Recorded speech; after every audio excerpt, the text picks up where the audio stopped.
Hello, everybody. Welcome to Sound Off Sports. We got a great show for you today. We're going to be talking about Deshaun Watson, Kirk Cousins, who looked worse in week one. That's going to be a doozy. Plus, hey, Tom Brady, he looked pretty human in the broadcast booth. We'll be talking and getting your reactions from that. Plus, the great Mark McMillan joins us. You don't want to miss it. This is all coming up on SOS. Make some noise. This is Sound Off Sports, sponsored by Sam and Ash. Hello, everybody. Welcome to Sound Off Sports. I'm your host, Mike Davis, joined by my main man, James Edward Barrickman IV. Hello, everybody. Yes, week one of the NFL season is officially in the books. We're heading into week two, and there's lots to discuss. Coming up a little bit later on in the show, we're going to be breaking down Tom Brady, his broadcasting debut in the booth. It's going to be interesting. There's a lot of a lot of opinions to get out about that. But let's first start with something very interesting. Kirk Cousins, Deshaun Watson, two quarterbacks that a lot of people, I mean, especially Kirk Cousins, had high hopes for this season in Atlanta. James, we asked everybody at home which QB looked worse. Let's dive right in. Let's hear a response we got right off the top. Nick Smith on Facebook says, Watson, Cleveland lost big on that trade. I mean, it could be the worst trade of all time. It's getting ugly in Cleveland. Just to tell everybody at home. So it was 3 first-round picks, $230 million, 5 years, fully guaranteed. It was unprecedented. Never happened in history. Before we get into all the craziness, plus the fact that another civil suit was put into effect the Monday after this dreadful loss to the Cowboys, let me take us back in time, James. When this initial trade occurred and they signed him immediately to a $230 million deal, were you like, okay, this is an awful trade, or were you a believer initially? No. So I'm going to go back to a time when I wanted the Pittsburgh Steelers to make that move. I wanted the Steelers to go get Deshaun Watson because this was post-Ben. Really? Yeah. I wanted the Steelers to go get Deshaun bad. Glad I'm not Kevin Colbert or Omar Khan, because I probably would have found a way to make that trade happen. But in the moment, I was probably like, yeah, all right, good for Cleveland. They went and got themselves a real quarterback. That's what I was thinking at the time. It's jarring. It's puzzling, the fact that they looked better with like a 40-year-old Joe Flacco last year than they do with this guy who's making an absurd amount of money. And in Houston, he was pretty good. You know, at Clemson, he looked like one of the elites. But he's not mobile anymore. He doesn't have that same athleticism. He might not be what he had in Houston. I still think he's mobile. That might be all he has is the problem. I mean, he can't throw downfield. Every deep field pass is going out of bounds. The accuracy it's almost just ridiculous to see what he's doing on the field on a week in, week out basis. And now you got to say that, I mean, the Browns are in an awful situation. I don't know what they can do now. It's like, do they have to just start Jameis Winston now? I don't think there's a way that you don't start Deshaun Watson. When you look at the question at hand, who looked worse, Kirk Cousins or Deshaun Watson? Kirk looked bad, but I think a lot of Kirk's issue was the pressure that Pittsburgh was generating up front. He was throwing from collapsing pockets all day long, wasn't making the best decisions, right, but was constantly under duress. And I'm not saying that Deshaun wasn't, because he went up two good defenses in Dallas, and he was sacked 6 times too. But even when Deshaun was throwing from a clean pocket on time, he was missing guys. The one that comes to mind is that slant to Deshaun Watson. I think it might have been in the second half. He missed Amari Cooper behind him bad. He had a deep ball that I'm not sure that floated 10 yards out of bounds. It looked bad for a guy that you're giving what guaranteed? $230 million guaranteed. So it's awful. It's a bad situation for Browns fans. Here's what I will say. I think the big thing I pick up when watching him, his body language is just awful. He doesn't have any quarterback leadership tendencies or qualities. He just looks like he's shrunk and just not the type of aura you want from a professional NFL quarterback. Do you think any of that has to do with the lawsuits and all of the fallout that has come from them? So let's talk about that. One, 23 civil cases were settled out of court. He was, sued for sexual assault. Bad stuff. And then Monday morning, another lawsuit comes his way right after the loss. So now he's going to have to deal with that. And there's actually talk, like Mike Florio from Pro Football Talk, he was doing a deep dive saying, listen, the Browns might actually have a way to void the rest of this contract if this continues to be court cases and issues. I mean, the NFL already suspended him from the last civil cases for 11 games, fined him $5 million. So there's a lot of crap that's surrounding him, and it makes it really hard.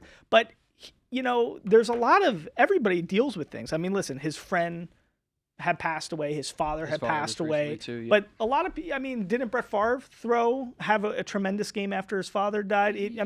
Same with Jordan. So he just is not living up to, he's not living up to the contract. No. By any means close. And if he played, to the level in which he was playing in Houston, maybe the 3 first-round picks, maybe the $230 million guaranteed would be worth it, but it's not right now. And I think what's interesting is that this next lawsuit, this next accusation that just came out Monday morning following the game, comes at a time where people in Cleveland aren't happy. No. At all. They're looking for ways to get out of this contract. And then you get this lawsuit, and now there might be a technicality where they could void his contract. Am I right in saying this? You know more about this than No, I was doing research, and it could be the case. So, if that does happen, I think in a lot of ways they're probably secretly praying for that because it's a mistake. It's not going to get better.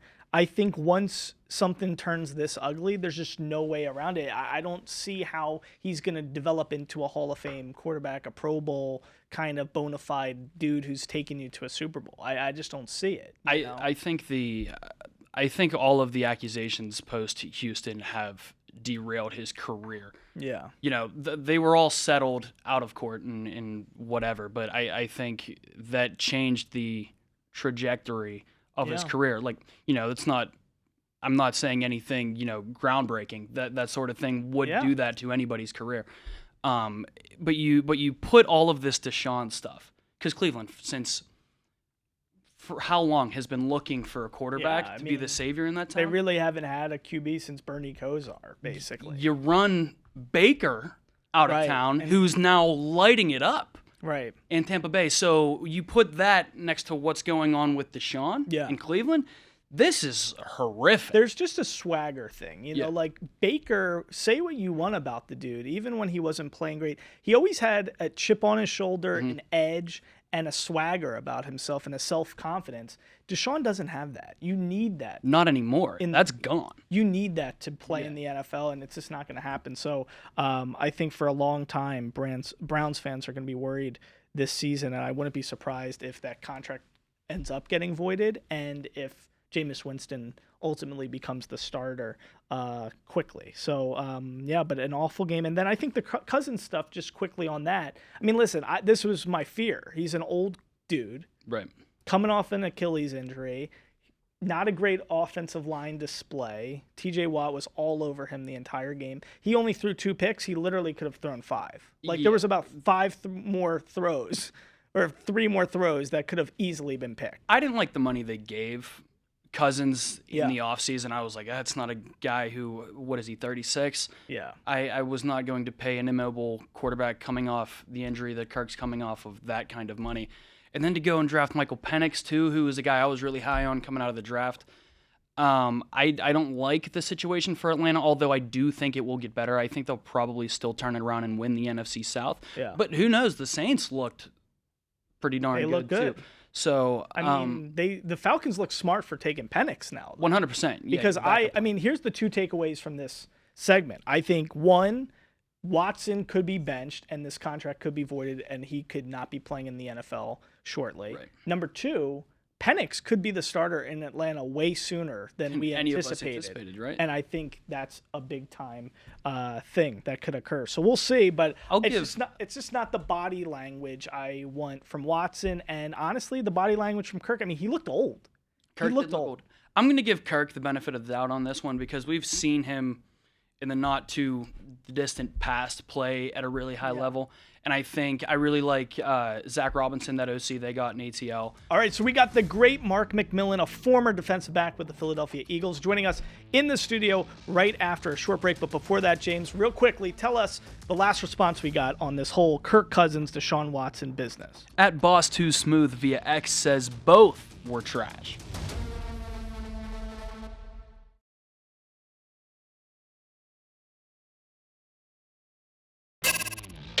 What's up, everybody? Welcome back to Sound Off Sports. Mike Davis here. We are going to be introducing you to, this dude, Grillin' McMillan, Mark McMillan, Mighty Mouse. You know this guy. He is a legend when it comes to 8 seasons in the NFL. Not only when it comes to the gridiron, but this guy in the kitchen. We're going to be talking about some big-time stuff he's doing. Even Gordon Ramsay was dealing with you on Next Level Chef, and I'm going to be a lot nicer to you than Gordon Ramsay. Thank you very much. I'm just going to tell you that. And a big reason for that is twofold. One, I'm a Philly guy, and you got the Kelly Green jersey right here that you used to sport. That looks pretty. That is pretty fresh right there, man. If I had to say myself, if I had some shoulder pads and a helmet, maybe I'll fly to Brazil and suit up for the game, man. Listen, we could use you in that secondary. And number 2, because I'm not going to let you get away without saying this on the record, who do I remind you of? You sound like a young, legendary Hall of Famer, Merrill Reese. Okay, now, for everybody at home, Merrill Reese, he's a legend. This guy's got that timbre, that beautiful voice. I sound nothing like that guy. But you're telling me when he was young, he was like, I'm 32. He's probably 80 now. Yes. Still doing it, still killing it, just got into the Hall of Fame. I sounded like him when he was like a 30, 40-year-old guy. Yes, I'm sitting there listening to you. I was like, man, this guy sounds like somebody. And it just clicked. I was thinking like, Merrill Reese. I'm telling you, next time I'll send you some footage of when he called one of our games, and I'll let you guys do like a little voice comparison to see how that sounds. Listen, to be compared to that, that's like me comparing you to like Lester Hayes. That is major. That's a big time thing. But let's talk about you for a second. You have such an interesting career trajectory. One of the fascinating things is when you were playing, come on. 90s football is not the football that we're accustomed to today. When I'm growing up, Brian Dawkins is taking people's heads off. Yeah. We're not seeing that anymore. But when you were playing even before that, you were listed at 5'7", and your playing weight was 147 pounds. 147, that's all I had. Is this real life? Yeah, it's real, man. I was 147. My playing weight, I was like 145 coming out of Alabama. I know a lot of scouts kind of frowned upon that because they were like, man, he's too small. There's no way he's going to make it into the NFL. But that was my playing weight, man. And then me and Eric Allen, the crazy thing, we used to weigh our shoes before we played every game just to try to get as light as we can, as if I needed to be any lighter. Wow. And did that help you in a lot of ways? Do you think that gave you like a lightness and an edge and a kind of a daftness, a way that you were able to just be more agile? I think a mental edge, you think about it, like these guys are wearing, shoes. But back then we had turf shoes and they wasn't as advanced as they are today. So some shoes just come in a lot heavier than other shoes. We were both sponsored by Nike back then. And obviously Eric had a better Nike deal than I did. But, the shoes were, it was as a defensive back, man, you're only as good as your feet. And that is like a receiver with his hands. Right. A defensive back, man, your feet has to be comfortable. You got to get your pedicures. You got to get your manicure. You would do that weekend? Oh, yeah, weekend, man. I used to always get my pedicures, man, get my feet hooked up, man, all the time. See, a lot of guys I do hear that about. But let's do this. Let's circle back to the Eagles in a little bit. Let's start, though, how you got there. Because you had a very interesting trajectory. Growing up in California, raised by your grandparents, your mom, really tight-knit family. And it's very, apparent just how good of a guy you are in community. And we'll learn a little bit about your raising and all that kind of stuff. But you started at JUCO. Yeah.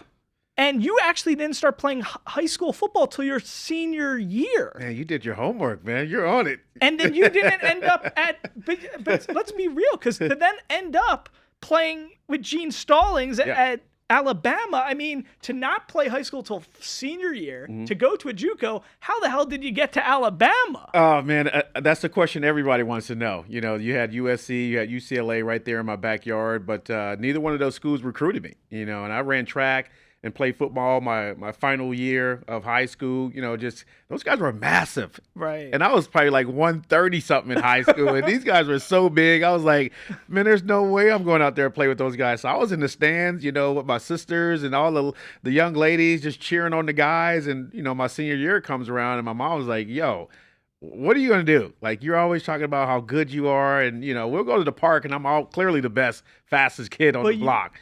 And I just never went out for the team. And to go even further back, I tried out for my Pop Warner team and got cut. Really? Yes. They said I was too small. My first time ever touching the ball, I scored for like a 60-yard touchdown. And there was another guy I was in competition with. So the next day I come back to practice, and the coach is like, hey, you can't play, but we have a position for you. And I'm thinking like, oh, shoot, let's go. I was the water boy. Oh, my God. I still have the trophy to this day that says sports trainer back in the 80s. So I used to always keep that trophy as a reminder, that, this is the stuff that I have to go through. All right, I want to thank my man, Mark McMillan, Grillin' McMillan. Make sure you go check out his great spices and sauces. And for our full interview with Mark, make sure you go to the Silver State Sports and Entertainment YouTube page.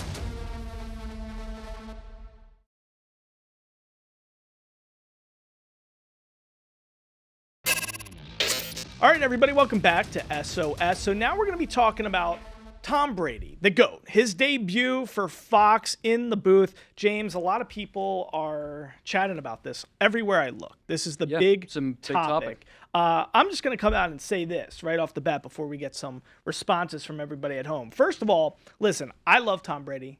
I think he's the best quarterback to ever play the game. And True. I really had high hopes for him to be a fascinating figure in the booth. And I actually think he's going to grow and develop into one of the best broadcasters. But I do think this first game, he was nervous. He was shaky. It wasn't the greatest game of all time to call. Blowout, right, yeah. It's a blowout game.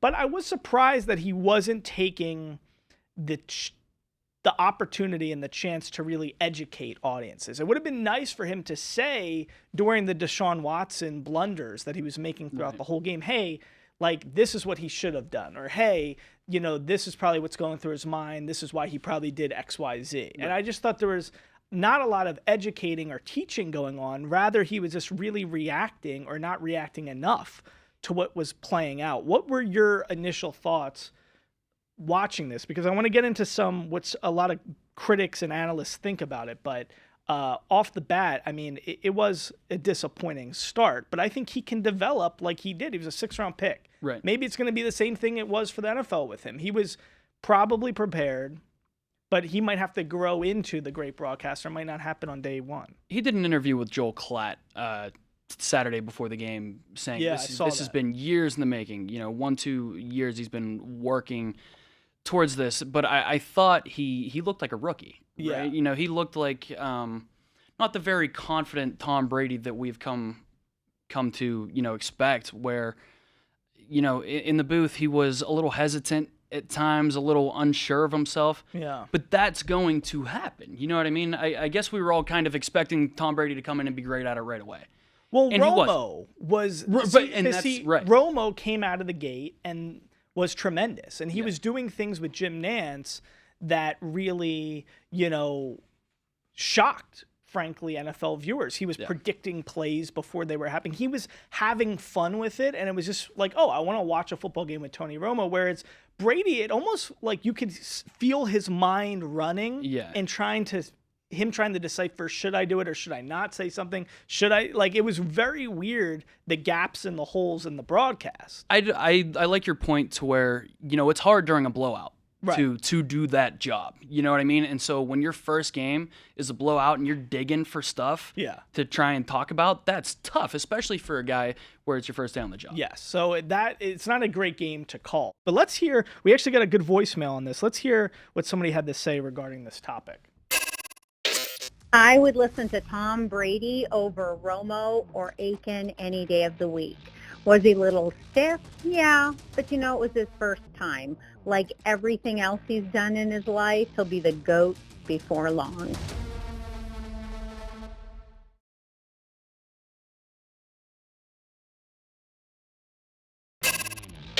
All right, welcome back, everybody. So now it's time for Sink or Swim.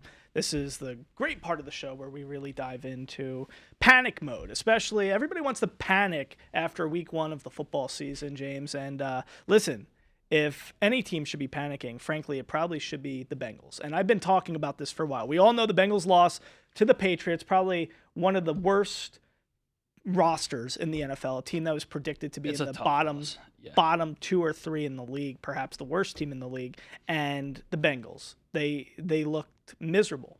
I've been saying this all off season long, James. You know this. I've been saying, hey, vibes, aura. I'm a big intangibles guy. Like when there's issues with Jamar Chase not getting the contract, when T. Higgins is disgruntled but still going to play under that franchise tag, and Joe Burrow's got a wrist injury in his throwing hand, and he's changing his hair color to look like Eminem Slim Shady, there could be a lot of issues at hand.